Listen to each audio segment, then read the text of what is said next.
3, 2, 1.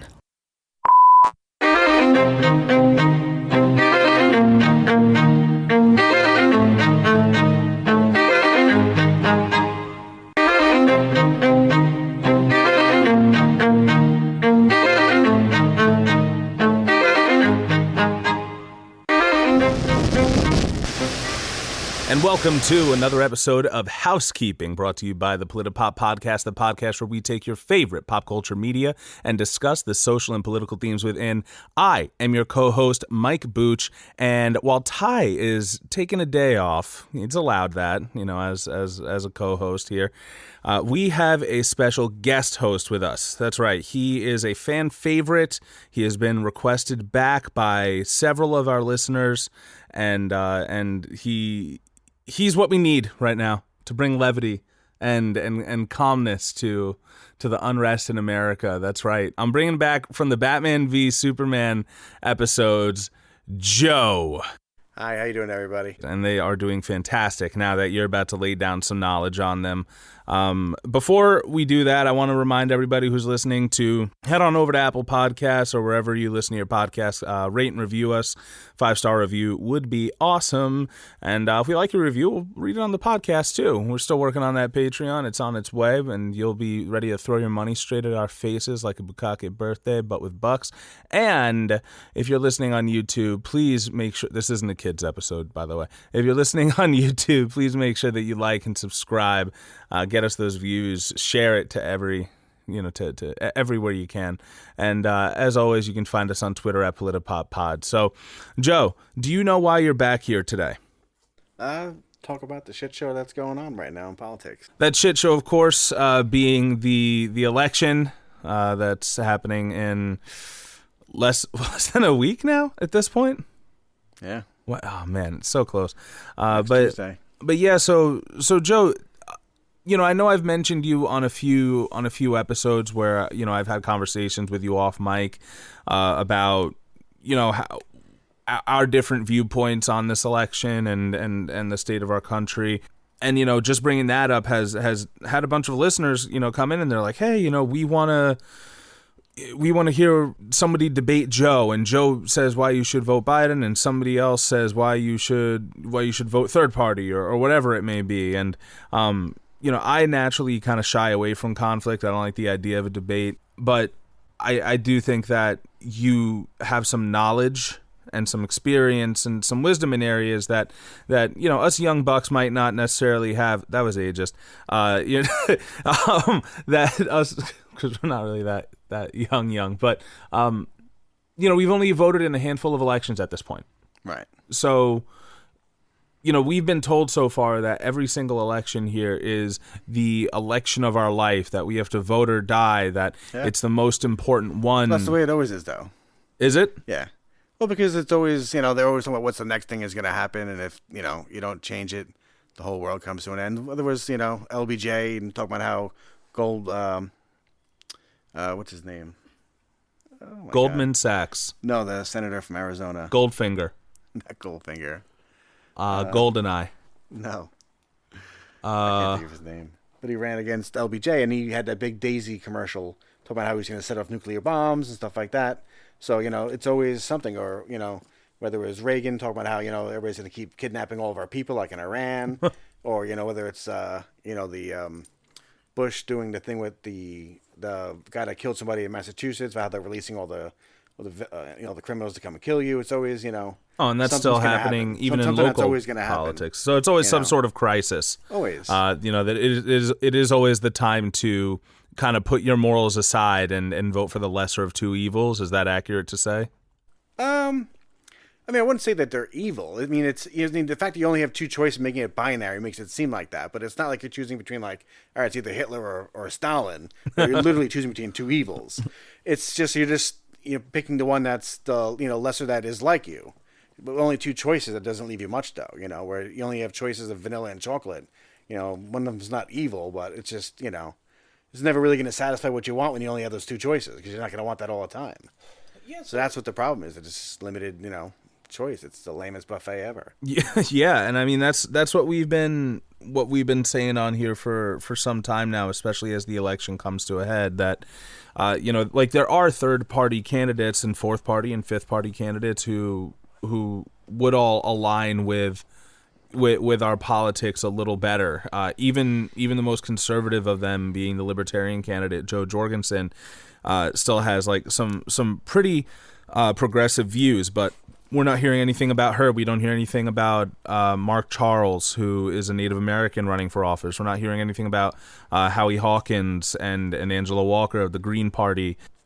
It kind of makes it tough to trust democracy when the media intentionally keeps these people from us, keeps us from knowing about more than just the two parties. Like, right, but it's like with anything. Let's say it was movies. You're only going to hear about the bigger movies because you can't have every single little independent get the same amount of time as Star Wars does on the next Marvel movie.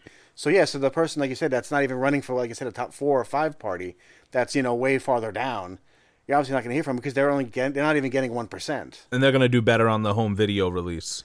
Exactly. They go straight to on demand. Yeah. But not everybody does that though. Like Bernie is the one who he'll go to home video release. Like what I mean is to say that after like the big election is lost or what have you, he'll still be working for the average person. It kind of sucks that you see a lot of fair weather people. Like as far as I remember, when Hillary Clinton lost the 2016 election, she was nowhere to be found.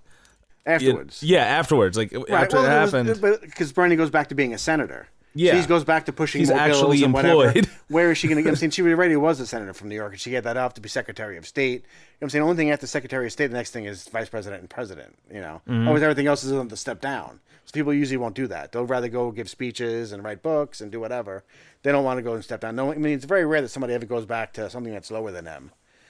So most people either go up, and if they don't, then you move out. It's unusual that Romney, just something like that, ran, didn't get it, and then became a senator. Mm-hmm. That's pretty unusual. So let's go back to this idea that you're saying it's not really a matter of the lesser of two evils. Like, I just want to expound on that a bit because, like we normally hear that, it's never going to be two perfect choices, but literally in this election, we are being told that if one individual gets elected, we will die.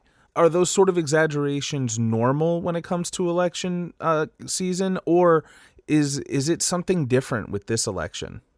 I mean, just the actions of the president will make it more. Whereas most people, they always talk about the threat of no matter who it is, whether it's a Democrat, and they're going to give everything away, and then they're going to get rid of borders, or the other side, Republicans.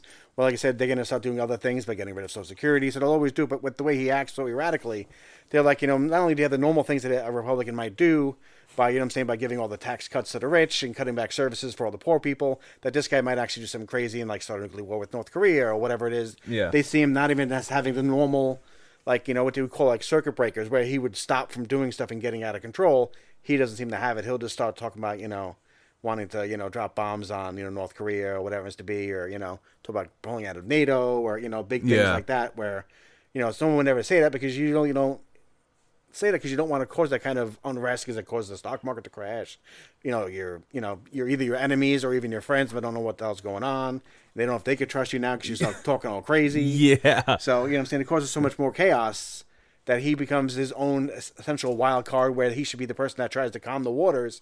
He's literally spinning it up more and making it more wild. So he's not being that, So what does another 4 years of Trump look like to you? Like, let's say he wins after November 3rd. Like, will it be as bad as people project it to be? I mean, that is accounting for a pandemic that's already killed over 220,000 people because this dude said, like, you don't need to wear a mask, it's a hoax. Like, does it get worse than that? It depends on what you consider to be worse. I mean, it'll be more tax cuts for rich and for corporations, stuff like that. Yeah, of course. He'll probably look something to try to turn Social Security into more of a 401k. So instead of being guaranteed, it's based on the market. So if the market crashes before you're ready to retire, you got nothing. You know what I'm saying? So it'll become much more as opposed to guarantees and like things you could count on to more like, all right, it's a gamble with the stock market because it's cheaper. Because they'll assume that the market gains will fill in the rest, but if it doesn't, okay, left short. So more corporate welfare and stuff. But, that also happened during the Obama administration too, right? Yeah, there are certainly some things like they were trying to get like solar panels up and running, getting people to start buying them. So they gave seed money to companies to help get their projects started Yeah. and stuff like that. But they've always had that, whether it was doing it with airplanes, stuff like that after the war, to start having intercontinental flights as opposed to just flying around the country. So they helped using by funding the military, they end up helping the commercial. Like the internet was originally created for the Department of Defense to be able to share data across all the different research labs, and then they turned it into a commercial thing. Now you're not just trading research papers. Now you're trading whatever on Amazon or all these other websites. So they just convert everything into that. Spy satellites became satellite TV with DirecTV. So they just always convert whatever they do for the military into just a commercialized version of it, so they could then monetize it. Do you have any friends who are Trump supporters? Yeah. So how does that work? Because like you seem to be a pretty left leaning, moral. I mean, the way you have it come across as, it just seems like logical. Like the way you speak, and but I do know there's this idea that like a Trump supporter is like the worst person because of who they support. What I find interesting is that I haven't gotten any flack from my conservative friends about what like the 2 or 3 that I have to have, like conservative acquaintances. I haven't gotten any flack from them about voting third party or talking shit about Biden, but it has been my liberal friends. Right, because they see it as a positive for them. That's why they won't. I'm saying that if you were saying you'd vote Biden, then they would probably try to talk you out of it. But they see it as, if I'm fighting you and I'm saying someone that's your friend could obviously help you and you're not, that's a benefit to me. You know what I'm saying? So they see it as a plus. Like I said, all my friends that do it, some people don't like them for certain reasons. Like I have friends that like them purely just for tax cuts. You know what I'm saying? It's all about the money, and they're actually super liberal. So they're more Trump voters, just not Trump supporters. Correct. You could say that. But they do like them for that reason. But socially, you're saying they lean liberal. Right. They're more pro-choice, like legalization of drugs, stuff like that, But like I said, when it comes to like taxes, though, they do want them lower because some of them do make more money, so they look at it as more. You know what I'm saying? Having a family is more something that's just for them. So they don't look at it from the social side. Where I have other friends that are more, religious, stuff like that, where they do like them for that reason, because they do like the judges and stuff like that, So everybody has a different reason. Not everybody, buys everything 100%. Some people are in it just for certain things. Some people just, it's like shopping. They take one part of this, one part of that, and they don't want the rest. But, it all comes with it. It's a package deal. So even though you don't want to eat it, it still comes in the basket. Yeah, it sounds like the conversation you and I had outside the bagel shop that day. You said that you're never going to get everything you want at once. It's more about gradual change. Like gradually, we've been moving to the left, depending on how you look at it. So is that kind of what you're saying? Like, you got to take most of what you want. Whoever has more of what you want, just go with that person. That's the way I do it. I mean, I see it as, like you said, I look at it more. Some people. That's the way a lot of people. The reason why people don't like talking about politics is because they look at it as it's very similar to religion. It's something that's very personal, and if you challenge it, you're challenging them personally. Like, yep, even if you don't call them stupid, they look at you as saying that they're stupid because you're believing something. It's like, how do you believe in God? You know what I'm saying? It's like, how do you believe in Him? Yeah, same kind of thing. So you know what I'm saying? So it's very tough to talk. Do you believe that this con man represents the people? Right. You know what I'm saying? Or whether it's the other way around. They do this old guy that can barely even stand up and put together a sentence. Everybody will have their their caricature of the other. Where I look at it as I don't look at it that way. I look at it as, like you said, more logical, more like looking to get things done. Who I think is going to do the most things for the best good. And I also don't look at it from the point of view of what's best for me. I look for what's best for everybody. Because in the end, what's best for everybody will be better for me as well. Because you'll have less bad things going on the site. You'll have crime will go down, stuff like that. So you'll get other ancillary benefits that may not always come to you, but you do get the benefit of it. So that's the Guardians of the Galaxy defense. What makes you love the galaxy so much anyway? Why do you want to save it so much? It's like, because I'm one of the people who lives in it. Right, exactly. There is a price to society, like Benjamin Franklin said, so you got to invest in it. Yeah, so that's very comrade-like of you. But that's also something more of the left, where they think of more like the community, whereas on the right, it's more individualism. If everybody just takes care of themselves, everybody would be fine. Yeah. But it's like, you can't say that because not everybody is starting from the same place or has the same capabilities. So you can't say that because what do you say to someone that's born with like incredible handicaps? Or let's say you're born, in a place where you don't have good schooling. You can't be like, oh, we all have the same opportunities when it's not true. You know, you get maybe the same general idea of an opportunity, but like I said, everybody may get a chance to go to high schools, but there are high schools that are funded very differently. Yeah. You know what I'm saying? So that makes a very big difference if you go into a very rich area like Half Hollow Hills, where, you know, they have every kind of possible thing you want, as opposed to going to Wyandanch, where, you know what I'm saying, they're cutting so many things. You don't have all those different after clubs or elective classes, stuff like that, AP, whatever. So you don't get the same kind of experience. So if you're not of the school of thought that another 4 years of Trump is going to destroy the world as we know it, why settle for Biden? Why not go green, where they do believe in actually doing stuff for the environment, not just doing half measures, where they believe in Medicare for all, and they believe in defunding the police and racial equality. Like, if we'll be all right overall, depending on how many more COVID deaths we have, why not? Well, like I said, I mean, I don't think why not assuming you he doesn't personally? push the button, he doesn't actually blow up the world. He would never end the country. There's always a chance. Right. There's always a chance. Yeah, you can never say it's zero. But like I said, I mean, you got to look at it more as a holistic thing, in that he will do some damage, and he keeps getting rid of all these norms, which is not good. You know what I'm saying? Like, where he's pushing all the government business into his own private business, so he's making money on stuff. Yeah. So the more he does it, the more it becomes like a regular thing, and the next time someone's in there, it's not that big of a deal. When you can say, oh, the last guy did it for 8 years, what's the big deal? So you don't want someone that keeps breaking all the norms, but you also got to take into account that, like I said, the Green Party is being the party it is. They don't do very well. I mean, I don't think they even make 10% usually when they run, so they don't even get matching funds. So unless, like I said, if this Republican Party after him shatters and breaks into two different parts, like Trump's and then regular conservatives, that would be like the old like Eisenhower conservatives that would split off from him. And then, then maybe the Democratic Party does it splinter, and you could have the more left-leaning part join the Green Party. Then it'd make them more viable. But right now, when I first voted, I voted for Ross Perot, and he got, I think, 15%. So he actually ended up getting matching funds for the next election, but he never got more than it. All he did was just suck, some votes out of the other, but it was never enough to do anything. And I mean, no one's ever come close. The closest was Theodore Roosevelt with Bull Moose, and maybe he got like 20-something%, but he still wasn't even close. So even if the Green Party does get their 5% this election, it is unlikely that it will lead to, you're I'm not putting words in your mouth saying that you're like it's never going to happen, but you're saying based on trends, based on actual history, that it is unlikely for them to turn that into any sort of how would I say, major party that can contest the big two? Or you would need to have something happen to the Democratic Party to break it up. Like if something happens with the Republican Party after this. Like, let's say if a bunch of people don't vote for the DNC's candidate because they screwed out the progressive candidate that people actually wanted 2 elections in a row.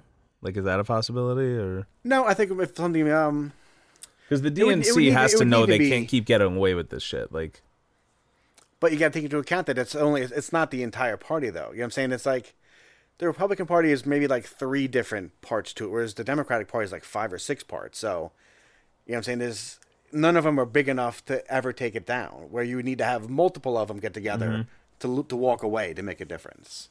You know what I'm saying? It's just not big enough. Each little section of it, whether it's the environmental side or like labor. Yeah. You know what I'm saying? There's so many other little smaller parts. You know what I'm saying? That, How much for a revolution? Give me the numbers on that. How many progressives need to own weapons? Oh, they don't own enough weapons. They don't believe in owning weapons. That's why if that would happen, be more likely if Trump lost, then that would be more likely. So, because they're the ones that probably own 70% of the weapons. Oh man. Yeah, I mean that's another reason why I've said it before, and I'll say it a couple more times, that like, for as much as you may quote unquote hate that conservative or hate that Trump supporter or something, like, they are part of the 99% too. Like, we need them. Like, and I think a lot of their choices and decisions come from ignorance. They've been fed this lie and indoctrinated just like we were. To believe that, capitalism is good and taking care of each other is bad, and that's where they come from. But I think, once, hopefully, if you can educate another person and be like, hey, listen, like, I'm on your side, like, you shouldn't have to align yourself with a Republican that doesn't really represent your values, just like I shouldn't have to align myself with a Democrat who doesn't really represent my values. And these are both, corporate-owned politicians. It's us, it's the working people who really need to work together. And even that, dude, I'm so ridiculously like unbearably progressive at this point that like I even think the term working class is a classist term. Like, because you can be unemployed and still should have life, shelter, clothing, food. Like you still deserve basic human rights, regardless of employment status. Well, you could get like Section 8 housing and stuff like that. I mean, you wouldn't obviously live well, on food stamps, stuff like that. But I'm saying it wouldn't be like, before like the Depression, where at that point you just, we're living on the street and survive by just begging for money, like you see in the movies. Yeah. But like I said, it is, like I said, economics would be the thing that would cross over and help people. But the problem is you have people that are just suspicious of the benefits.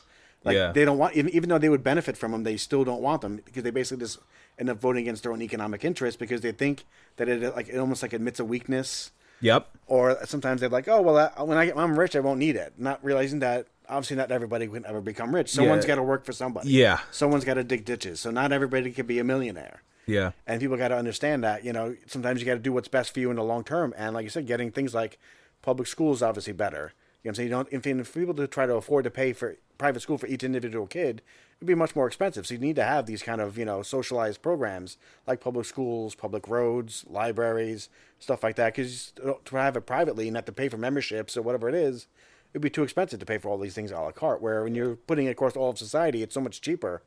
You know what I'm saying? It's just economically beneficial. It's like, forcing yourself to shop at some small little boutique shop instead of going to BJ's and buying in bulk. Where if we all need it, why not just all buy it together and save money on the quantity discount? Mm-hmm. But some people are just very individualistic and like, I don't want to do it on myself. I want to do it by myself. And like, all right. And then when you fail, what are you going to do then? Then you just end up living like someone like in Mississippi, which is one of the reddest states and also one of the poorest states. Yeah, like which makes no sense. I mean, they didn't even opt in for Medicare when it comes to Obamacare. Like, It's like, why wouldn't you? You know what I'm saying? You're entitled to. Why would you do it? But this, it's almost like that cutting off your nose, to spite your face because of pride. Yeah, what's interesting that you talk about that individualism, because even on Comrade Twitter, a bunch of people who spout a lot of communist ideals and stuff. One guy was like, well, I still own 130 acres and I wouldn't want to share that with anybody. And I'm like, well, that owning all the acres together with a bunch of other people is better, like hypothetically, right? Obviously we haven't seen like a pure form of communism, like the way it's written out, that actually works. Well, the only place that they ever did it was in the communes in Israel. In the kibbutzes, they did it. Okay. But that's on such a smaller scale. I mean, it wasn't. Yeah. It was never set up like a country. They were more like towns. But like I said, whether they do it economically or doing it as a government, it's just no one would ever do it because somebody wants to always be in charge. Yeah. So it'll never happen. Someone thinks they're the best farmer or whatever, and they're gonna want to do it on their own. So it'll always be it because people just don't have that innate ability to, like I said, when you're a kid, not everybody wants to share their toys or share their Oreo cookies. It's just some people just don't have that in them to share all the time, and that's what causes the problem. But like I said, they have lots of stuff like that. When in Florida, they have different cooperatives with the farm orange grove farmers, stuff like that. They do have some stuff like that, or soybean farmers. But for the most part, you're basically getting destroyed by like Archer Daniel Midland and Cargill, these big agribusinesses that just, have these big factory farms. So whether it's pork, with, Smithfield, you're never really going to compete on that level. You need to, cut them back on, for monopolistic reasons because they're controlling 60% of the pork market or whatever it happens to be.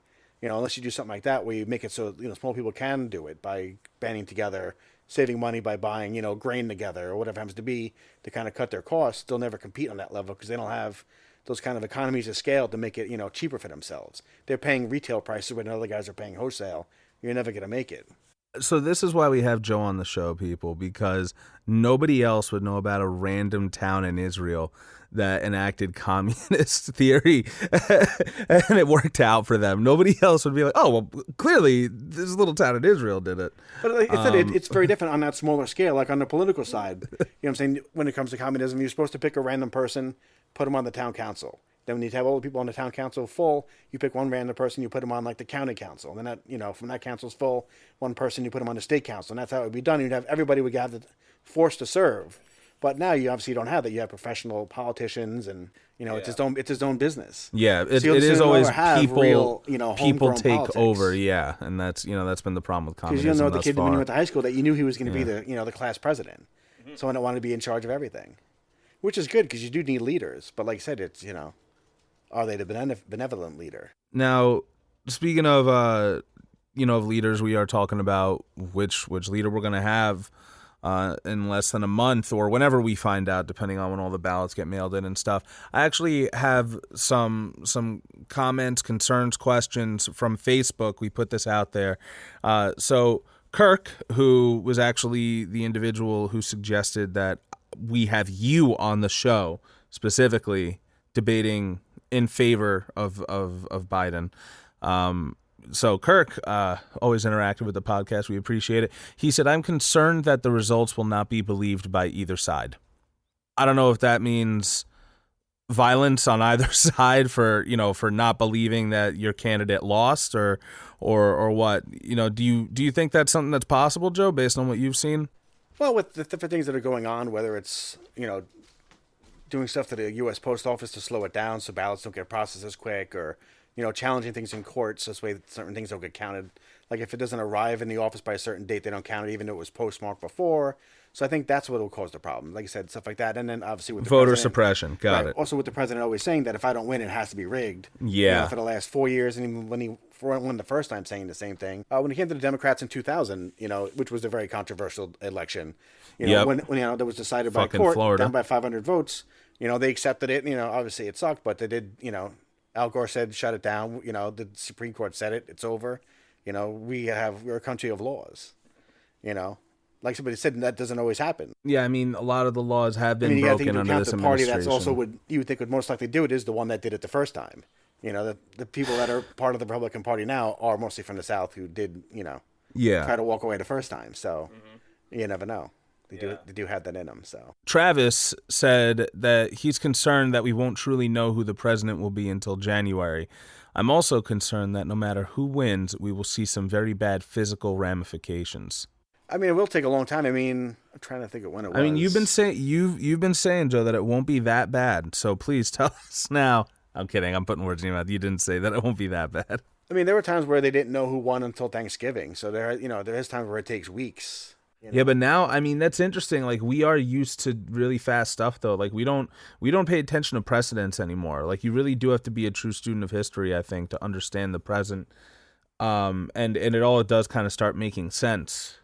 Well, it's all about the 24-hour news cycle. So everybody wants it solved on that night. And like I said, normally the numbers were never solidified on that night. They might know because it's within a certain margin of error, but they usually didn't count like the overseas, like the American citizens that live overseas, the expats mailing them in, military mailing them in. They usually didn't get counted until after Election Day anyway. Plus all the absentee ballots, and you have states that don't start counting until the actual day. Even though they may have had the votes for weeks, they don't start counting them until the day of.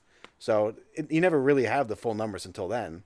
So it always takes a while. But like I said, being that as soon as it's going to be so super close, that's why they think it'll be a bigger problem. But if if he ends up flipping some state that he's been going to, like if he flips Georgia, or if he flips Texas, that's that's game over. That'd be like a Republican taking California. Yeah, that's their biggest chip. If you take away Texas, he would never have a possibility of winning. Or if he lost Georgia, it'd be very difficult. So I'm saying, if certain things happen, then it doesn't make a difference.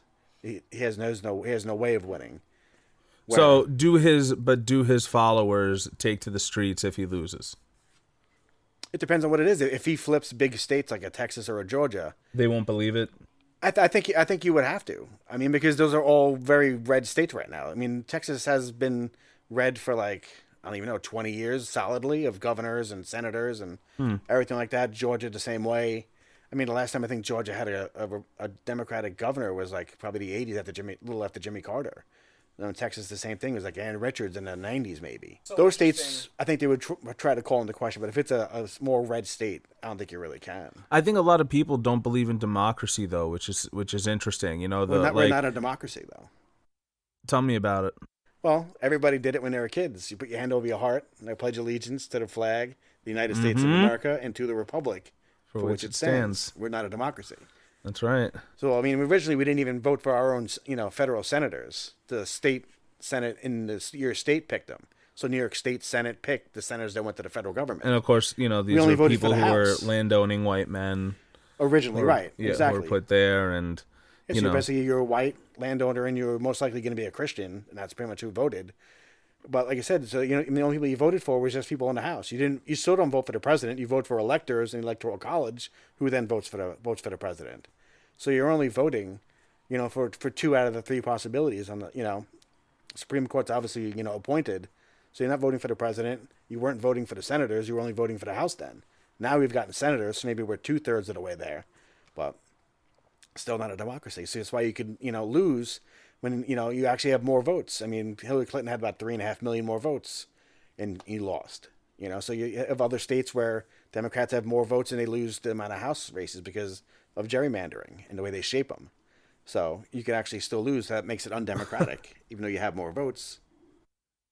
That's so with that take though, like, how do you even still trust in democracy knowing how rigged it is? Like, how do you partake in it seriously, hoping to affect change? You got to just keep pushing for good people, voting for good people to help them reform. I mean, like I said, you're never going to reform everything at once.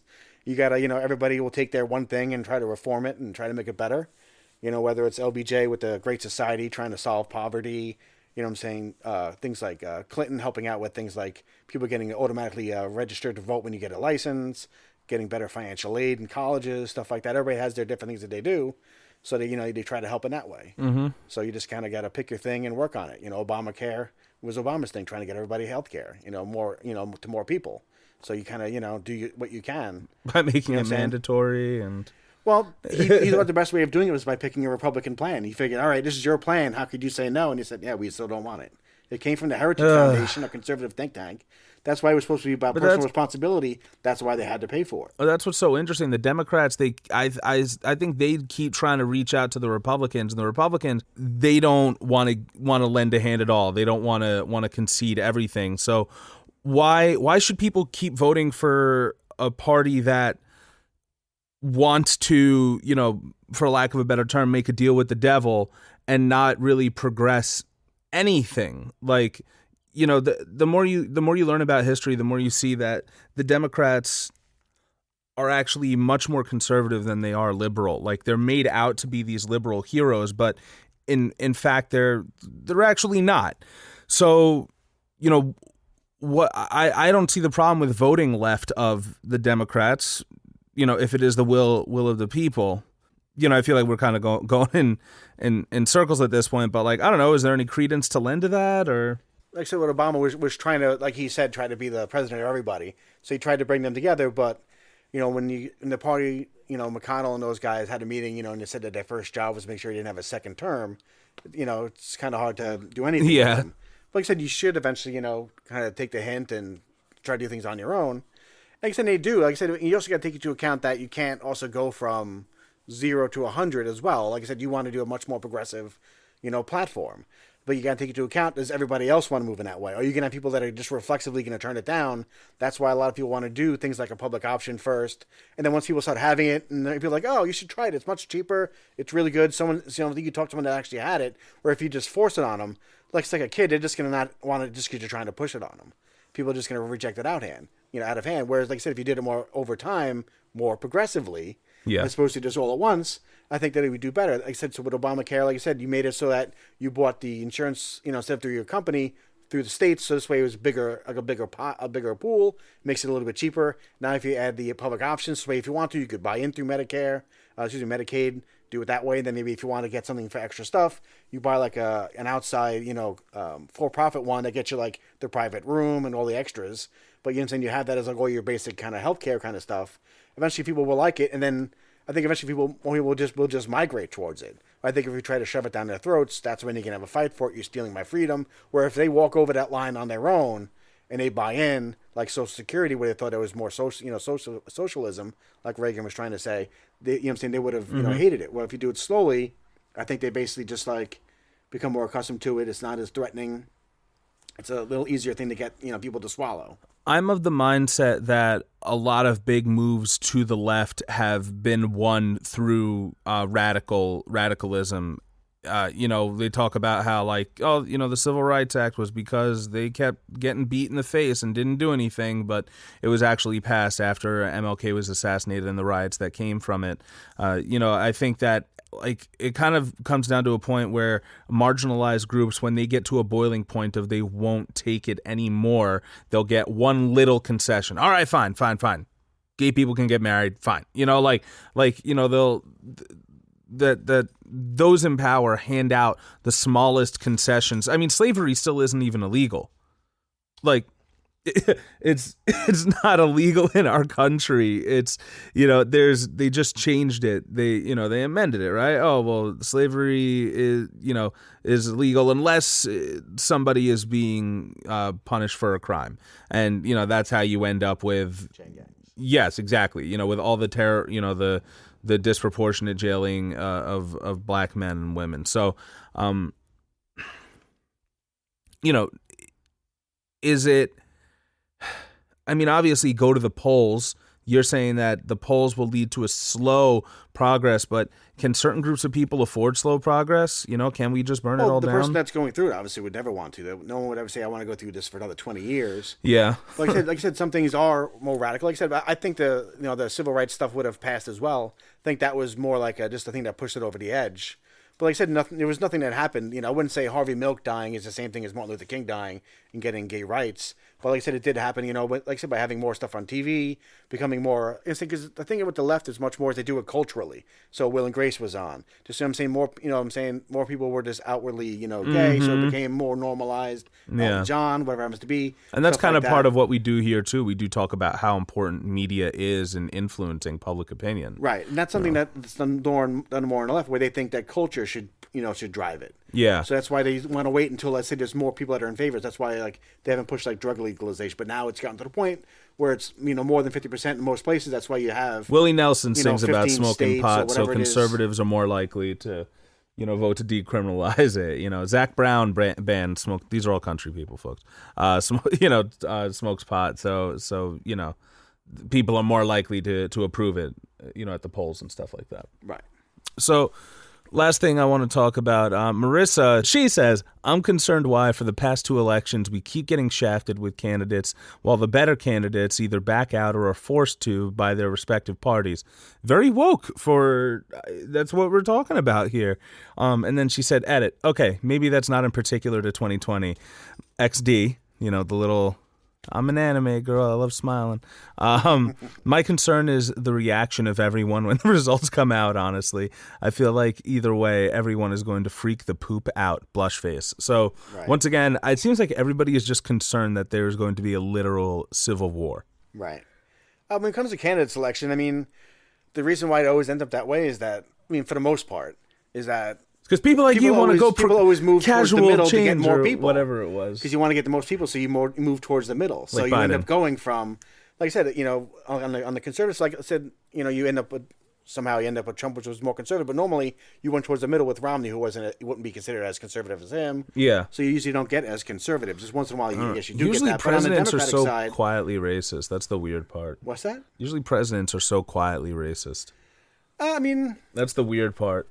Well, he says the quiet things out loud, right? Yeah. He's the inappropriate uncle that doesn't know when to say things. But like I said, but everybody has their own biases and stuff like that. No matter who you are. Well, Biden does, and that's... Oh, everybody will be. Especially a guy of that age. But like I said, Good point. Most people, will learn as a person and try to improve, and may not perfect themselves, but will put in the effort of trying. All right. Where some don't. No. But like I said, the bigger problem is, like you said, you don't have the bigger selection of parties. I think the best thing was if you had no parties. Then everybody ran as individuals. I agree. What the founding fathers wanted. They didn't believe in factions or parties. They thought that it would divide people. Yeah. And they're the ones that started. But, the second term of Washington, you had the Federalists and the Anti-Federalists. They lasted 4 years, and they were the ones that were supposed to be the smartest. So, it was going to happen. And just now, it's just so hardened into these two.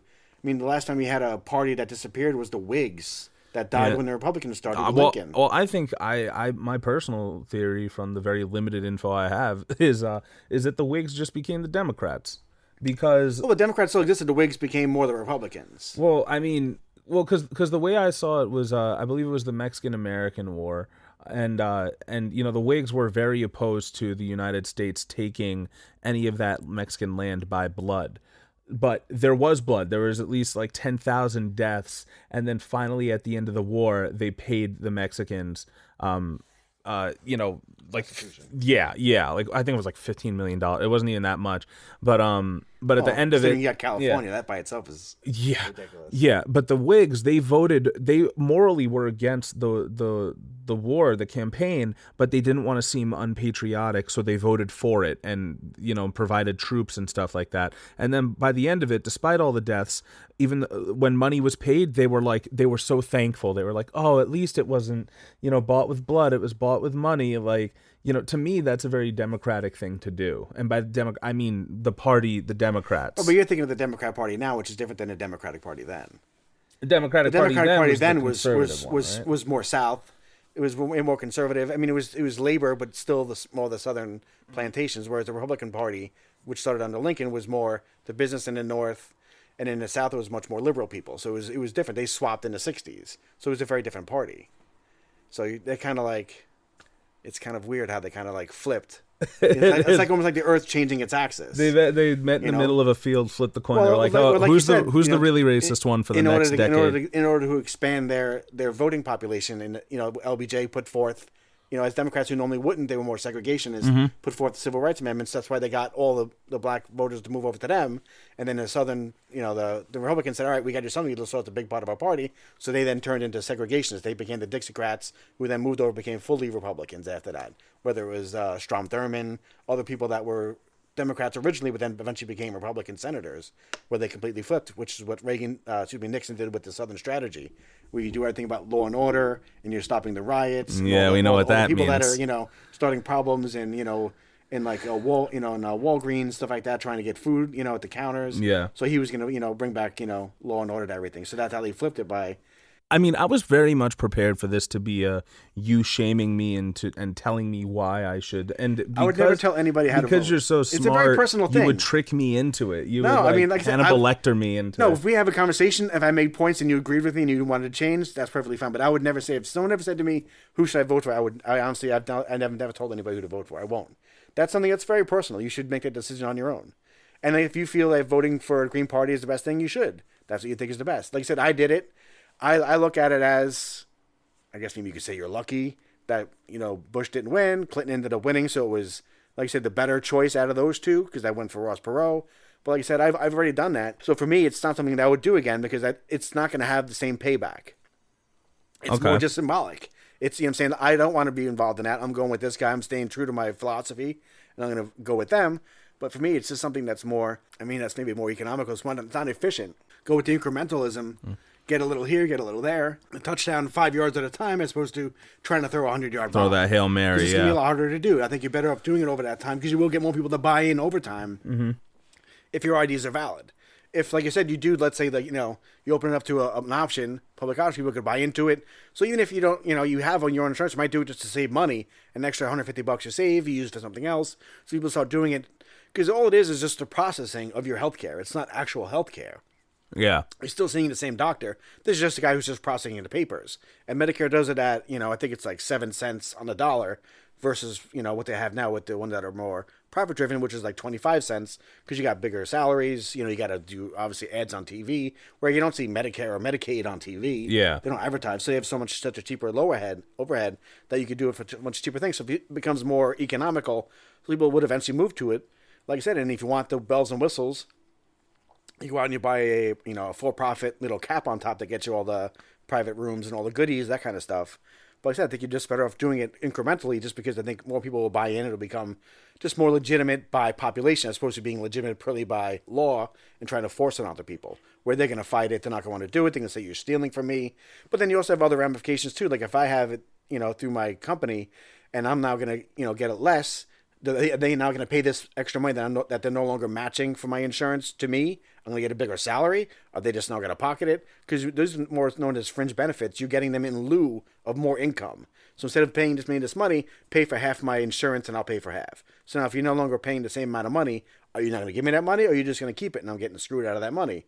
So you do need to fix that as well, because that'll be a big difference. Do you think it's fair to hold a president directly responsible for everything that happens under their presidency? Like, we are seeing that, a lot of the social unrest and, immigration issues, kids in cages, like a lot of stuff we are holding the president directly responsible for, and which I personally, I do think that Donald Trump has a lot of power over those things, all the way down to the tiniest Proud Boy committing a hate crime. But, but also when I talk to people who are, liberal, I'll mention, okay, so we have to make sure we hold Obama responsible for, Ferguson, Missouri, and Michael Brown. He sent the military in to squash riots. We have to hold him responsible for for killing civilians in drone strikes, for, sending the Army Corps of Engineers on the water protectors, all initiating putting kids in cages, setting records for deportations.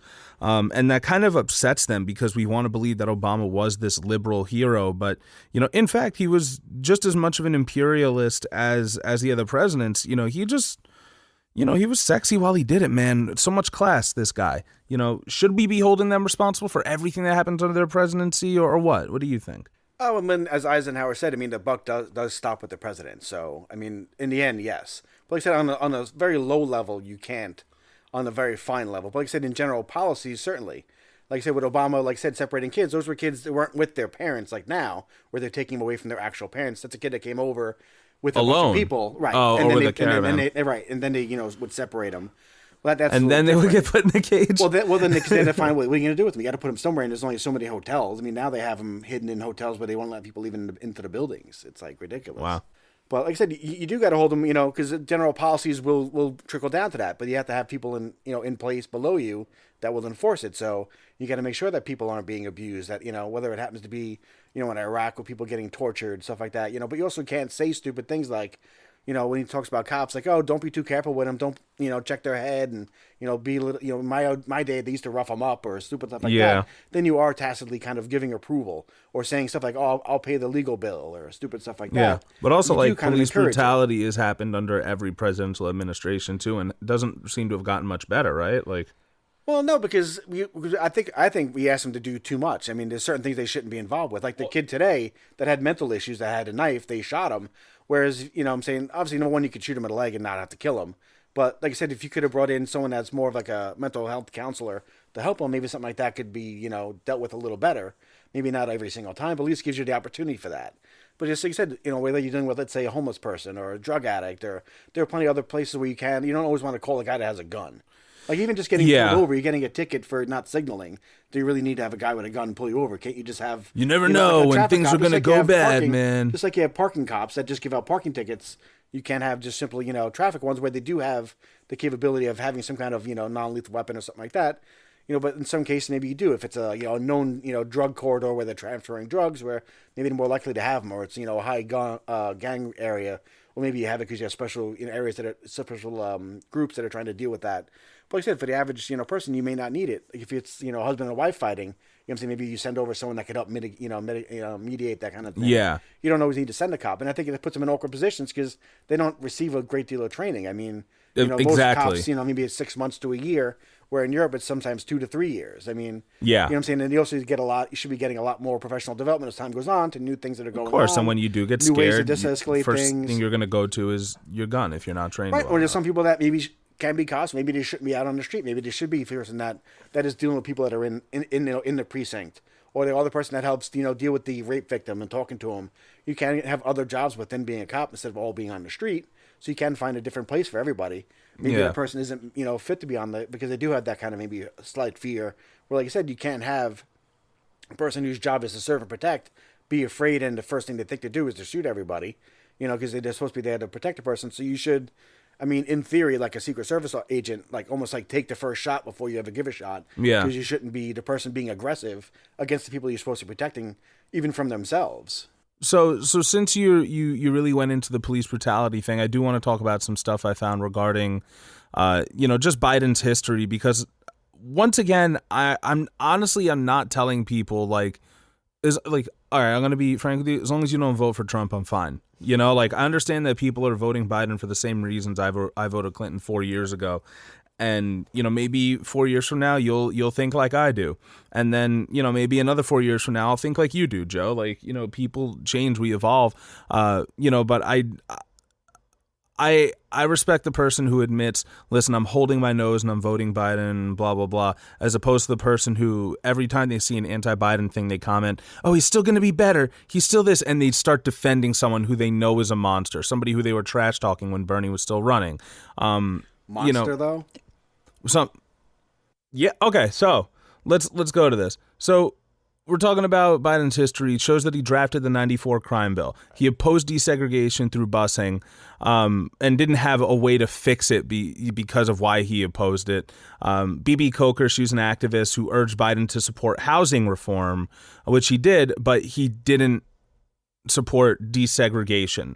By the time Clinton left office, Clinton was, of course, who voted in that crime. And you can correct me at any point if I'm missing. Right, it was in the 90s under Clinton. Okay, right? Misrepresenting this information in any way. But by the time Clinton put through Biden's bill and left office, the number of people under correctional control was 7 times greater than at the beginning of the Johnson administration, and the black to white ratio for incarceration rates had risen from 3-1 to 6-1. And I just want to give one of Biden's quotes here after this bill was put through, and he was bragging about it. He said, "Let me define the liberal wing of the Democratic Party.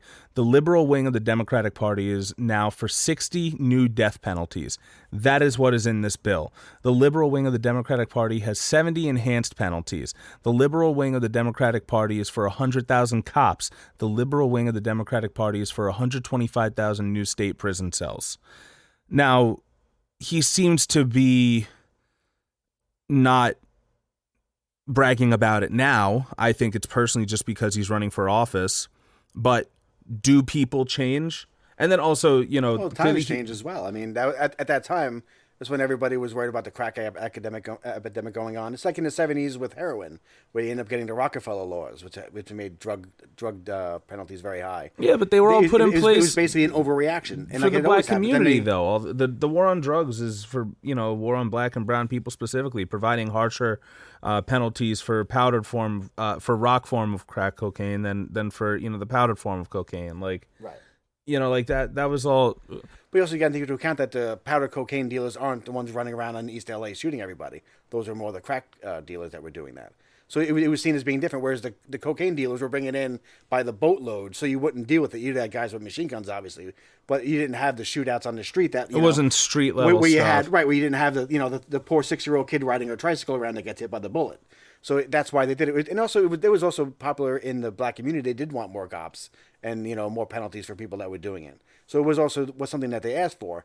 But they also didn't think it would just be only that. They thought there would be actually other things that would come along with it, like drug rehabs and stuff like that would actually fix the problem, where they weren't dealing with the problem. They were just dealing with the symptoms of the problem. And that's what they're finally saying now is like, look, you got to take care of not just the problem, you got to take care of what's causing it.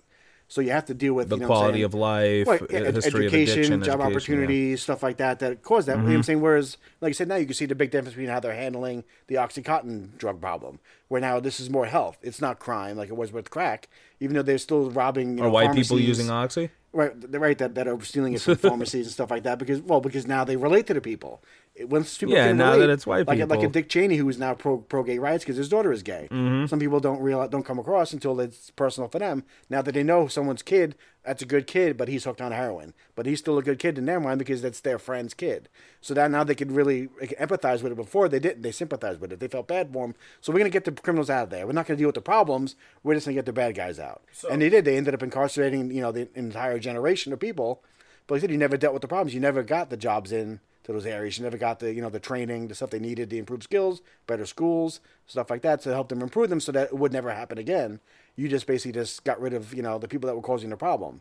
So it just didn't really solve the problem in the long run. So realistically, do you think that Biden has changed his mind on, you said that, he is somebody of his age, he's going to have certain biases. And I think that's what he followed in the 90s, was that idea of like the 50s of like law and order.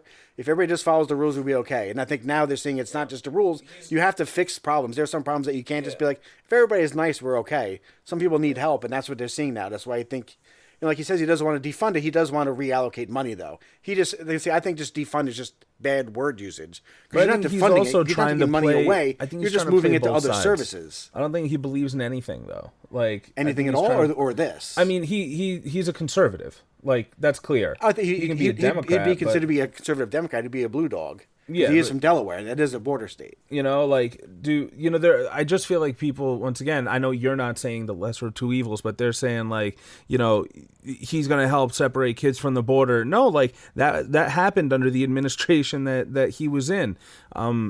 He's going to be so much better with, we have to stop all the police brutality. Once again, all those things, George Zimmerman murdered a black kid and got off scot-free, and he wasn't even a cop. And that was under the Obama administration. Right, but that happens in Florida. So I would say that's more under the governor than him, because he's not in charge of, like I said, something like that in a community. Like I said, if it was more him, I would say like something like George Bush not reacting to the hurricanes down in New Orleans and stuff like that. Okay. You know what I'm saying? That's more federal. That's more local. That would be more the governor of Florida by having rules. You know what I'm saying? Like the stand the ground rules where you could chase somebody down, then when they come back and be like, hey, what are you doing? And you feel threatened, now you shoot them. Meanwhile, you created the aggressive situation to begin with. That's what's causing the problem. So I would say it's more state level. But like I said, by having different kind of programs where you can help them get better training, I think would certainly help. But do you think Biden's actually going to do that, the drafter of the crime bill, or is he just doing it because he thinks that's the way he gets votes? I think people are telling him, like, this is, this is the way things are now. He is, at that age, you're set as you are. But, yeah, I don't think he follows through, though. But anything, I think they certainly will be. I think they will. That'd be nice. I said, will it be, like I said, 100%? Maybe not, because you also got to deal with the ever comes on the other side anyway. They're going to take away some things. So, yeah, you'll never get 100%. That's why you ask for 150. Instead of 100. So this way you can get back to 100. Yeah. But I think he certainly will push for it, because I think he is getting advice from people that are not of his generation, that are younger. And he also has people like, AOC pushing him, stuff like that, that'll push for it to be more that way. But then why haven't they adopted any left policies? Like, there are people who are like, oh, this election's too important. If it were that important... What kind of policy would you like him to adopt? Well, I mean, at the very least, he could say, I'm going to ban fracking. Or he could say, you know what, I'm going to move towards will get phased out over time. a Green I think New first, Deal. like Obama, he's going to try to completely get rid of coal. I'm going to then move once toward coal's a dead, Green New then you Deal. get rid of oil. And then that's why the last thing you do is gas. And obviously, of gas, you get rid of the fracking before you get rid of regular natural gas. We, don't have to cause giant earthquakes in Oklahoma for like years. But like I said, you do kind of knock them out in order of how dirty they are. And the first one you get rid of is coal. I think you also get rid of nuclear, because what do you do with waste that sits around for 10,000 years? I mean, that's long-term dirty. Uh-huh. But like I said, I think he'll knock it out. It'll get knocked out, but it'll be it'll be second to last, just ahead of gas. No, the guy's not going to be around by the time he won't the next generation has to sift if he through the ashes. If he puts that first brick, the next person could add another brick. Like I said, if he can make sure that in the end there's no more coal, that would be better. And let's say now you're having, let's say, transitions from oil burning power plants to natural gas, like they're doing from coal to that also will help. And then I think you've also just do a lot of smarter things, like in New York, you make everybody get solar panels on the roofs of their house, buildings, windmills, stuff like that. Make them? You want to take away their freedom? No, I just put it for free. I'm giving it to you for free. I will pay for it. You'll get all the benefits. It'll create jobs. And Biden said he was going to do that? No, I'm saying that's something I would do. Oh, well, yeah. I would definitely vote for you. Sorry. But like I said, that's something that we would... I will go to Joe 330. Where you would basically decentralize the grids, this way you don't have to worry about it. It's not as much on it. They don't have to deal with as many power plants as well. You can shut down power plants in general, because if you're producing enough yourself, you could maybe take care of half of your own energy, so you're only taking half off of the grid. So then maybe you don't need as many power plants running in general. So we don't even know if Biden's like actually going to be moving that way, though. Oh, well, he just said his wants deal to is, I would say, is like or... 60% of the Green Deal. It's a little more than half. Is it? I would say something like that, because like I said, a lot of it, like I said, winterization of all the buildings. Like the only thing that it's not is the aggressiveness of the dates. I think he has a farther out horizon where I think they want 2030. I think he's like 45 or something like that. Jesus Christ, what? Saying so, well, that's what I'm saying. Oh my God. I don't know. I want to vote for someone who I know is going to be here the fish tank for the ramifications. You got to do it slowly. I want to be That's what I'm saying. You got to do it progressively. Like that's what I'm saying. Like, he's going to. I'm saying, as opposed to getting rid of all the power plants right away.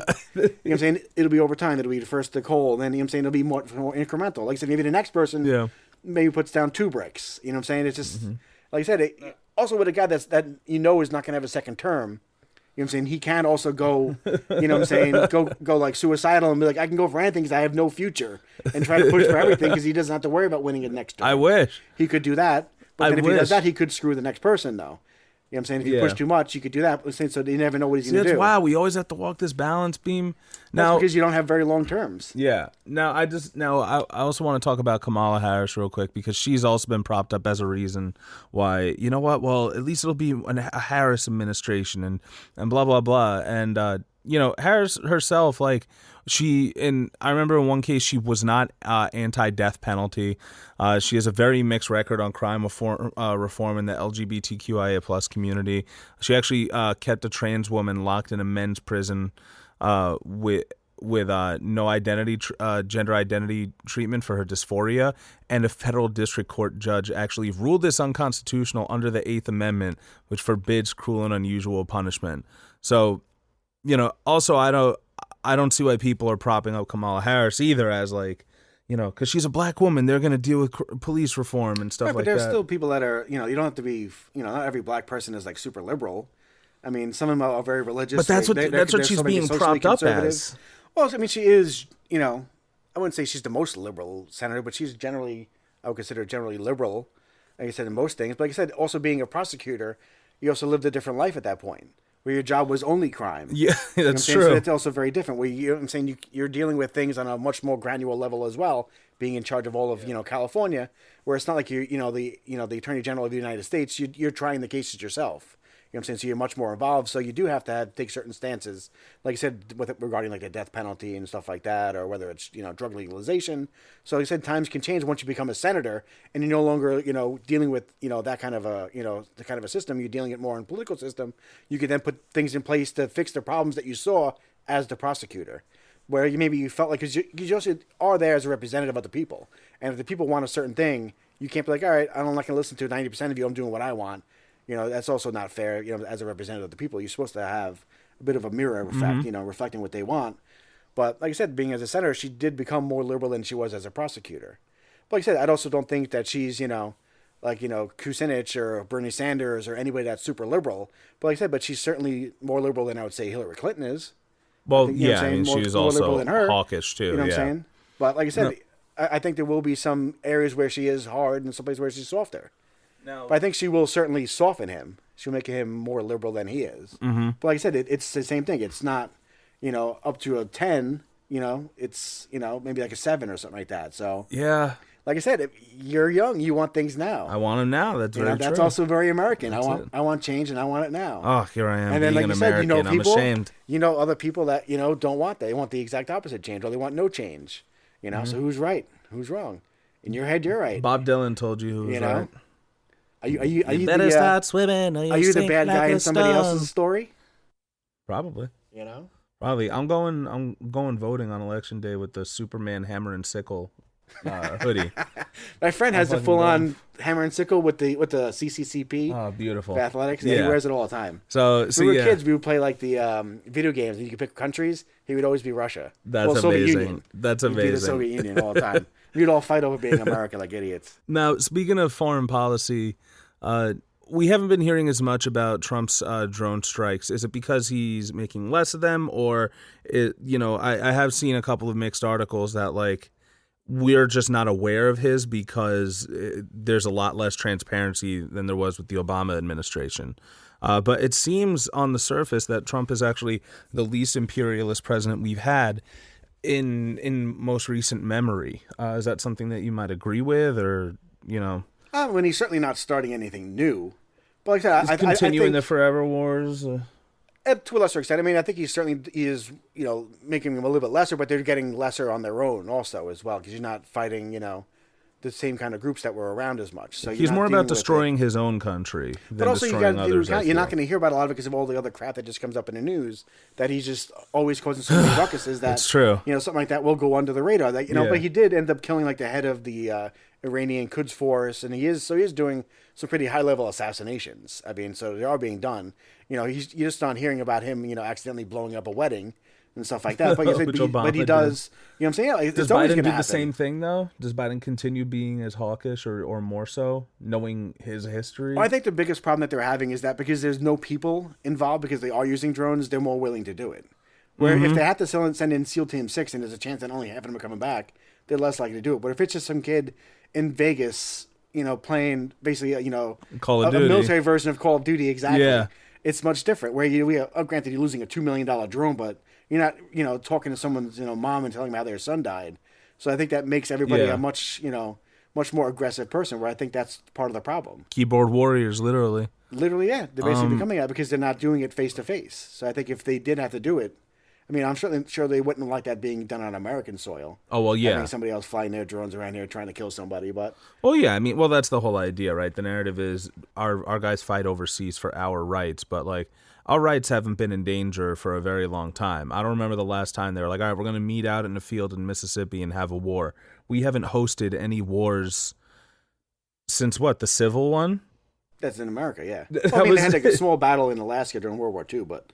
It was over like little tiny crappy islands, but nothing on the mainland or anything. Hey, yeah, since the Civil War. My Alaskan ancestors resent that. No, I don't know. I actually don't think I have Alaskan ancestry, but but that was kind of like the deal we made after World War II, though. That we would basically be now Britain, where we would be the ones that would run around the world and be in charge of everything and fight communism, quote unquote, whatever happened to be. Yeah. Well, it was more pro-capitalism, I would say, than anti, because you overthrew countries in Central and South America that weren't communist because it was good for capitalism. That's how Central America is basically owned by Chiquita Banana. I mean, mining companies in Chile and Argentina so we could take out tin and copper and stuff like that. So, I mean, they were doing it in other countries that were, that were more democratic, that certainly weren't communist. We're imperialists through and through. Now, while we're talking about foreign policy also, do you think we should be as cozy with Russia and North Korea as we currently are?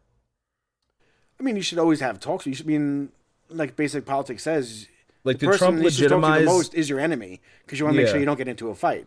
I think, do you start taking their sides like he does? No. I mean, the dude I think if you start agreeing with those kind of people, well. Right, to say that you have a beautiful relationship times, is kind of a little weird because the guy is a known psychopath. So yeah, like he legitimized a dictator, like certainly by meeting with him all those times. I mean, it definitely gives him legitimization on the political platform. But I think that's something you do have to still maintain relationships with him. Same thing with China, so things don't get out of control.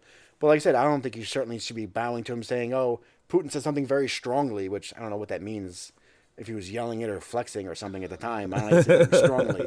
But, you can't do that when it comes to dictators, especially with someone that's undermining your country, other people's countries, and making things more unstable, which makes the world less safe. I think the bigger problem, though, is that he's not staying with his allies. I think you're stronger, obviously, with your friends. It obviously makes it easier to get things done when you have more people agreeing with you. So last thing I want to talk about is, we keep hearing that Roe v. Wade is going to be on the ballot this fall. I think the implication is that Biden has to be elected. That way he puts in a more left-leaning Supreme Court justice. Amy Coney Barrett has already been confirmed at this point.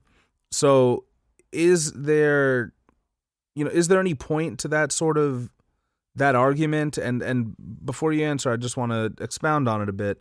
I'm not sure how active you are on Twitter, but like there's a lot of, and not just Twitter, but a lot of social media, a lot of vote shaming, like liberals shaming leftists who are choosing to not side with the DNC this time, to teach them a message, teach them a lesson, hopefully, and vote with parties that actually align with their values. There's nothing we could do about it now. Amy Coney Barrett is already confirmed. Is there any point to that argument? Is there any point to the argument that says like, I'm fine having, friends I went to high school with be Trump supporters and being friendly with them, but you not voting Biden is who I'm upset with. Like, well, I'm never in favor of vote shaming. I mean, even if you did vote for Trump, I mean, it's like saying, how could you be mad at somebody because they're a Catholic or being Jewish or whatever? It's, it's their personal philosophy about how they think the world should be run. I mean, that's the way you should do it. That's the way you want to do it.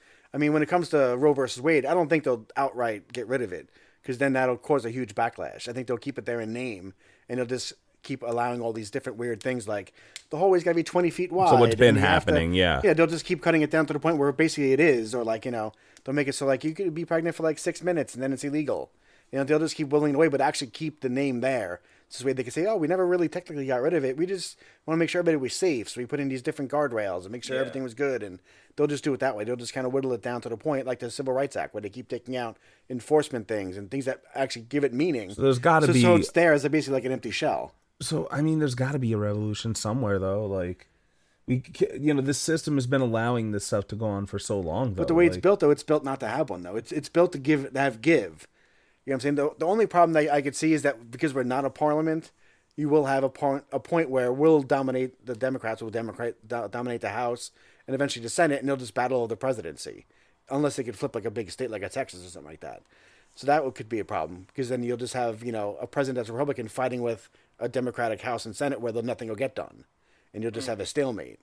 So that could be a big problem. Like I said, it just depends on what happens, population-wise. And if it is turning, like if there is essentially the browning of America and people get more mixed race like I am, that then, it'll become just by over time, you'll just get birthed out of it. Yes, that's right. Yes, Joe is also a fellow daywalker like myself.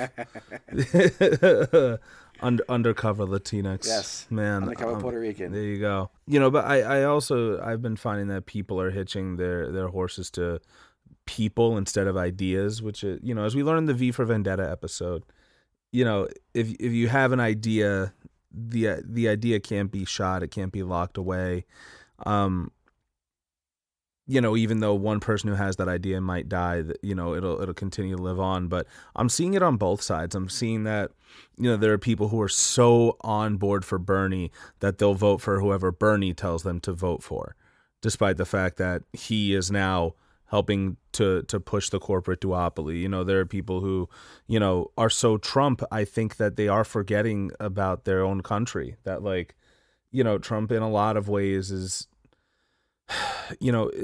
he doesn't represent their values, I don't think. But he certainly would never want their daughter to marry him. Yeah. He says the right things. He says, I like America. And they're like, me like America too. Me am Trump. He also likes the fact that he likes to own the libs and do stuff that pisses them off. That he just trolls. But right.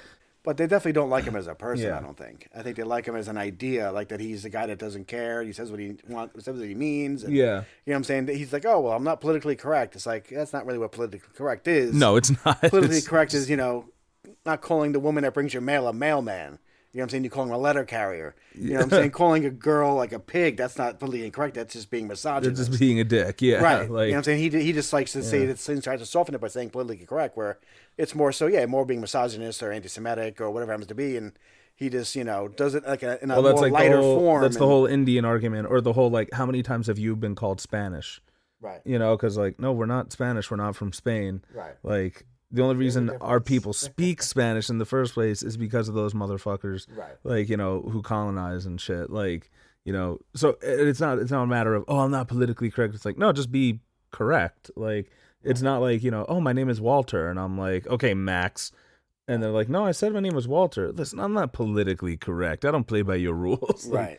No, you're just being especially stupid. When you're doing it on purpose, and it's not like a a casual mistake or something like that. You're purposely doing it, like I said, to get the rise out of it. Which I've seen a lot of, If, tomorrow Howie Hawkins does some shit I don't like, then whatever. I'm not tied to him. I'm tied to, the values that closely align with mine. Do you read all the platforms and everything, or do you just know the basic big I actually listened to an interview with his vice presidential nominee, Angela Walker. Gotcha. And she had a lot of really good things to say, and she's a young black woman, so Howie Hawkins is an older white man, so whatever. No one's perfect, I guess, but we need presidents against old white people, though. I guess not. They're people too. We need a native president, and if you guys want to vote for Mark Jones, he is a native president who's running. But yeah, I think people look at him though as they become like fact totems for what they believe in. That's why they put all their hopes and dreams in Obama or Reagan or whoever it happens to be. It becomes the lawn sign and then the car bumper sticker. Well, I don't see the lawn signs as much as I did the first time. I see flags. Maybe there's one flag every block or something like that. Whereas before, Trump flags? Right. Fucking everywhere. Really? I see like one a block, maybe. Yeah, well, that's I don't see any. Really? One a block is... If on your block you have one Republican, you think that's a lot? Okay, now drive around here every Saturday. Well, I don't live out here, dude. Okay, that's why. I'm telling you, you'll have pickup trucks with 5 flags on them. Right, but that Blue counts as Lives one. Matter, Trump flag. Well, that's weird, because that's the desecration of the flag. You're not supposed to make alterations like that. Apparently you can when you're pro. Right. I don't know But they how... have like all kinds of them. They have blue, they have red, gray for Yeah. like corrections. So they do have them for everything. But there's no reason to have any...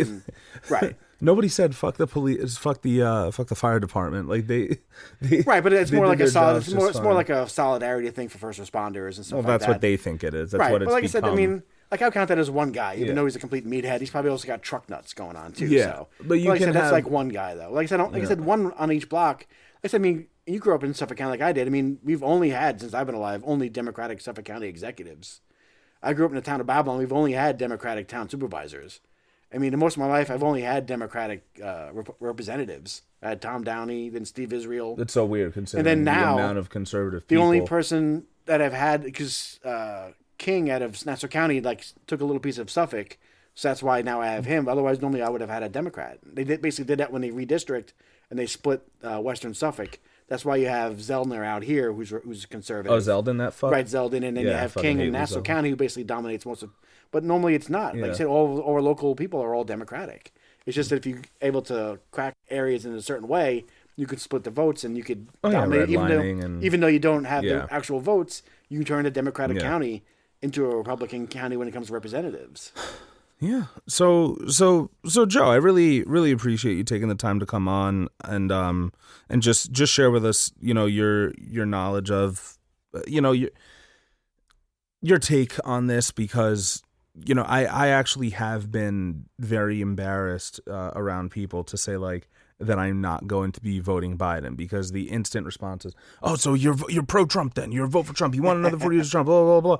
But like, and I've said it a million times in other podcasts, if I truly believed, based on Biden's history, that anything would fundamentally change, even though he has literally told millionaire donors that nothing will fundamentally change, if I truly believed that anything would change by voting for him, then I would do it.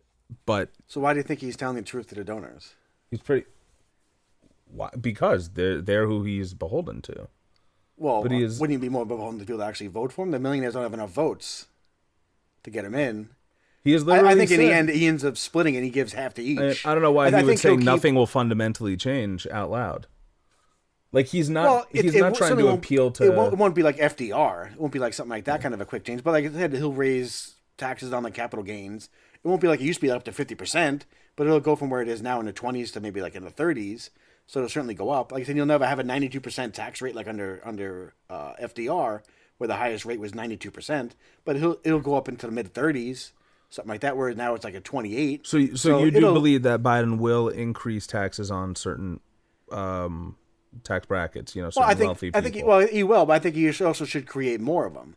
Like just doing it on people over $400,000. $400,000, that's also like doctors and lawyers. Like, yeah, millionaires should have a separate one above that where it's much higher than that. But yeah, I think it certainly will, because you do need to pay down the debt. I mean, you do need to pay it down, and basically taxes is like working. Yeah. It's like saying I got a huge credit card debt and I'm not going to work any hours. You got to pay it off, so you got to increase taxes. So Yeah. at some point you got to pay for it. And the best way is through people, like I said, who, if they lost the money, doesn't affect the economy as much. Because if you take $1 million away from a billionaire, is it really going to affect him not buying the next Lamborghini or a boat? He's still going to buy it. Where, like I said, if you raise it on a person and now they no longer can go buy stuff at the local stores, that hurts the local economy. So that's stuff you could do it more efficiently with. Same thing with capital gains, because it's not based on your labor. You're making money on money. So if you have that much money that you're making money on your money, you can certainly lose some of it to taxes and not affect the economy. So certainly you do raise it on those people. But like I said, you do also other simple ways with Social Security by just getting rid of the cap. So you're paying Social Security on just above everything you make over $110,000. So if you're Derek Jeter playing baseball, you're paying Social Security tax on your full $30 million contract instead of just the first $130,000. That's a big difference, and you can certainly fix the solvency of Social Security. You can certainly do it pretty easily. It's not that difficult. Like I said, I think the things where he won't have as much progression like you're looking for will be in some other areas. A lot of social stuff. Not going full all the way with healthcare, just doing the public option, not doing Medicare for all. So it'll be public option, and helping to fix some of the marketplaces in different I states. mean, at this point, like, or having states take Medicare, so they could do the Medicare buy-in easier. But he keeps saying, like, like, this is pretty much going to be just like the Obama administration. He's touting Obamacare and stuff. Like, but, like, has Obamacare technically been dissolved? Like, it still exists. I mean, it's shrunken since they got rid of the mandate. Okay, but it's what people we use did now, give it up. like, So I think 12 million people dropped out.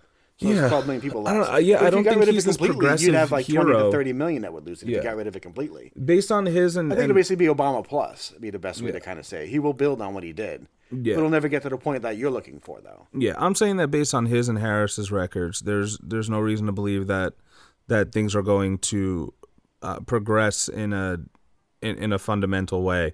At least from what I've seen. And we always have show notes and sources here, so feel free to check those out. I mean, we've pretty much covered them all, and we've and we've talked about a lot. And I do appreciate just you and I being able to just share questions, answers, and other sides that the other person might not have seen. And so hopefully that helps out the listeners too, because I'm also not going to tell you who to vote for.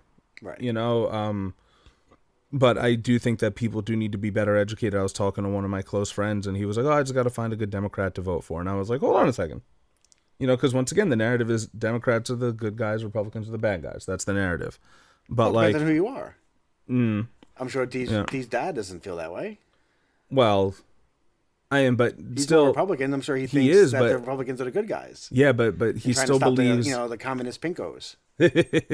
But I mean, they still believe that like it's their part, like to own their whole like I'm pro-life, blah blah blah, and like own it, and like I'm pro being hard on crime, even if you shouldn't have gone to jail in the first place. Like they'll own, like they're okay with being those characters, those hard asses, and. I think Democrats, they do want to appear a lot softer than they actually are, but that is the narrative. That's part of being a Democrat, though. Yes, yeah. With Republicans, it's much more individualistic, whereas with Democrats, it's more about the community. So, like I said, if you're trying to accommodate the next person that walked in, obviously you got to make some compromises. So that'll always be a part of it. Yeah, but which is why I said it's much more of a smaller amount of splintered groups. Yeah, that's why it's it's a different kind of a conglomeration. There's more people you got to satisfy. And given that we are both daywalkers, we do both have white privilege in our daily lives. So I did actually, I've mentioned reaching out to my black friends and being like, okay, has there been a president who's truly been good for the black community, who's truly advanced like black issues, made quality of life better for you? And they're like, no, not really, like not in my time. So like, well, not because there won't be all in one place. Like I said, it'll be. It'll be different areas. But it's always times. the white liberals who are telling you, like, if you're killing every black person if you don't vote for Biden. It's also Biden saying if you want to vote for Donald Trump, you're not black. Like if you don't vote for me, you're because not I think black. they see that Republicans as being more openly like hostile to African Americans by just completely like dismissing Black Lives Matter, stuff like that. So what they do see it as basically someone like you see it as almost like they're betraying themselves by saying you're agreeing with people that hate you. It's like gay people are Republicans as well. Like how do you vote for somebody that thinks that you shouldn't be able to be married or have the same kind of rights or same kind of thing like that? So they see it as almost like you're self-hating. You're picking someone that it's like almost like you're abusing yourself. Where like I said, Democrats are certainly never going to be perfect, but like I said, they certainly do make progress in different ways. Whether it's by passing the civil rights laws, stuff like that, like get more voting, or helping other kinds of things by getting like breakfast programs in schools to help people that are they don't have the money, which is more likely to be percentage wise African Americans, even though by number wise it's white people. So they do put in programs that do help. But like I said, it's never going to be perfect because you're going to have another side that's always going to be fighting it 100% of the time. So if you do want to put in that program that would make a big difference, you're going to have someone that's going to try to destroy it. Whether it's, like you said, you put in Obamacare and the next guy that gets elected, from first day one, he's trying to get rid of Obamacare. So it's like you're trying to build something, and then every time someone else gets elected, they're trying to tear it down. Progress becomes difficult because I may have moved 2 feet forward, he moved back a foot. And now I got to move forward again, but all I'm getting back to is my original place where I was. It's harder to make that progress. So it is certainly It just sucks slower. that that's the duopoly, though. Like, that's how it's been for so long. And, everyone's afraid of a new system. Everyone's like, all right, it has to be the duopoly, they don't like and the it has to be change. capitalism. It has to be those two things. Right, but in anything, it's never going to be one or the other. It's like anything, like even like an animal. Like purebreds have problems because they get inbred so much, being the same thing, they create their own genetic problems. The best thing, the most healthiest thing to have is a mutt. So the best thing to have is a mixed system. You can have a system that is mixed system, capitalistic system, but also then have socialism in it as well by having public, colleges like SUNY, or having public, high schools, by having public roads and public libraries and stuff like that. But then you are going to have the ability to be able to go out and start your own deli and have that capitalistic kind of thing like that. But you also do have the government helping you, a small business loan, where you're paying a lot less money than if you went to Chase and got a loan from them, because they're not looking to nail you for 9%. They may get you for 3%. They're trying to push small businesses. So you do have one that helps the other. But the problem is when that small businessman then now says, I did this all by myself, you're kind of looking at the guy and you're laughing like, well, obviously you didn't do it by yourself. When you're getting a small business loan from the government, that's a discounted interest rate. You're using all the public roads. You're now hiring people that are publicly educated. Your taxes have to go back into the system to kind of keep that thing going. So you do have those things. Nobody really sees the cycle that if I get kicked off my healthcare for, let's say, socialized medicine, I'm now paying into a system where everybody gets it. It's not just me paying, it's other people paying for me too. We're all paying for each other. And, it would be nice if more people did have that idea of community, that, it does take a village. And well, we are living in a society, so I don't know why you would be against your own fellow Americans. It should be, people do come together when 9/11 happens, Sandy happens, big thing happens, but, when nothing's going on, they become much more insular and more protective of themselves. And that's why but even have this, that people though, fighting. Why do I got to pay for someone else to get that kind of health care? Well, it's because they're paying for it when your mom needed it. Yeah. They paid for it. They paid for when your cousin needed it. They paid for it. I mean, if people want to start paying for things on their own, the amount of money it's going to cost is going to go up considerably. So they just got to realize that doing it together, like I said, buying it at BJ's and buying it in bulk together as a group, whether it's by state, by county, federal government, so the whole country does it, just makes it just more economically feasible. Last thoughts in 2 minutes or less about just the election, how to vote, why to vote. You're just your thoughts on it. Sure. I'm voting early because I don't want to wait till the last day, but those lines are insane. But I live in the township of Babylon, so they have on their Facebook page how long the lines are. So I'll find a good time to go down that's and nice. be able to do it that way. Yeah. But like I said, I just recommend everybody go out and vote. Like I said, whoever you vote for, that's your own personal thing. You certainly don't need to tell anybody, but certainly don't, bully people into doing what you want as well. Let them, do it on their own. But the main thing is that we just got to be, Americans. And, if your person loses, your person loses. You can't win them all, and as long as people kind of have that understanding that, we are a country and we do have to move on afterwards and not, hold a grudge and, make it, like you said, so that, the world's got to come to an end. If my person doesn't win, we got to be able to move on. You got to be able to have that, next morning where you wake up and not want to kill your neighbor because you don't agree on it. I mean, even if it's not fair, even if there's been all this voter tampering and all this other stuff, but that's always been going on. I mean, that's how Kennedy beat Nixon, by having the mob bribe labor to vote for him. I mean, it's always happened. I mean, like I said, it's being done differently. Now it's being done, more so by the process of the government, by slowing down the post office or going to courts and trying to say, oh, if you don't get it by the day of, as opposed to being post-dated by the day of, you can't count it. So it's being much more done through governmental powers because the person who doesn't like it is the head of the government. It's amazing that you can still acknowledge all of these things and be so aware of them and still believe in democracy. We're people. We're the best part and we're the worst part. That's actually great. I'm gonna leave it at that. Honestly, that is fantastic. But hopefully you've gotten something out of listening to this. I do think that at this point it's no longer conducive to just be like, all right, well, Trump's bad and blah blah blah. We know, we all fucking know. We know fucking Trump is bad. We know what kind of a person he is, and I use the term person very loosely. We can't just keep judging everybody by who they are compared to him. Otherwise, everybody's gonna look great. I think we do have to recognize that we the people, and that means all people, deserve more.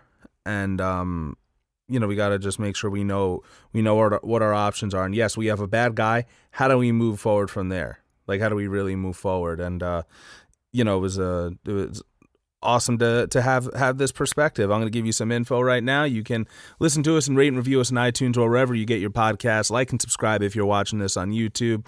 You can find us on Twitter at PolitiPopPod, on Instagram at PolitiPopPodcast, or email us at politipopcast@gmail.com. All different ways that you can contact us and tell us whether you think our opinions are bullshit or whether you get something out of it. We do have the Patreon dropping soon, so if any of you have suggestions as to what you'd like to see in the different tiers as perks, feel free to let us know via email or whatever other social media you can find us on. You can find our show notes and sources at politipoppodcast.wordpress.com. And as always, special thanks to all of you listeners out there and to Antonia Chava for logo design. For the Politipop Podcast, I've been Mike Booch. I'm Joe. That's right, the one and only. Remember, no matter what media you're taking in, what you're watching, what you're listening to, no matter how you're voting, always remember to never stop thinking, never stop learning. Rest in peace, Walter Wallace Jr., and read between the lines.